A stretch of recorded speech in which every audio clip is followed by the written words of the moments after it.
We're going to go over a double ankle grab sweep.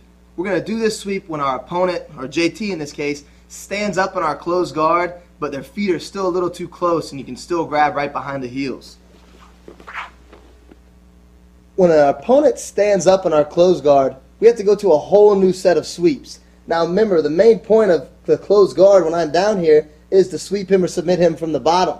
But a lot of times, our opponent stands up to start changing the game. They want to open the guard, they want to do whatever. So once he opens and starts standing up, and we're no longer in that close proximity, what I want to do is I want to take both hands and grab right behind his heels. Now this isn't a move where you can just kind of take your time, because once I grab his heels, he knows something's up and he knows it's going to be bad. So when I grab the heels, I'm going to unlock with my legs as well at the same time. Now real quick, JT's just going to loosen up just so you can see where my legs are at. Don't just unlock your legs and just grab right here. When I'm up here, I'm going to unlock and pinch my knees in. That way my knees are almost touching. And see how my feet are kind of wrapping around his back? Alright, we want to get right here. That way I'm pushing into his hips rather than his thighs, because his legs can move on their own, but that hip is locked in place. So once he stands up and I grab both heels, I unlock, pinch my knees together, and I'm going to pop my hips forward as I pull his ankles towards me. Now here's the thing.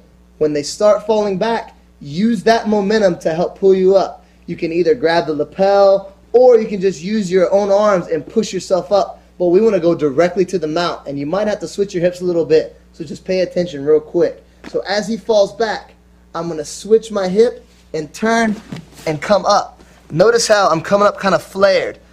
Knee is going across right here, and my other leg is kind of flared back. And then I can sit up on the mount. Once I'm here, I'm going to grab this elbow, pick it up, then I can plant my knee back down on the ground and base and get all fours. Got everything nice and tight and locked in. I'm working for whatever. JT stands up.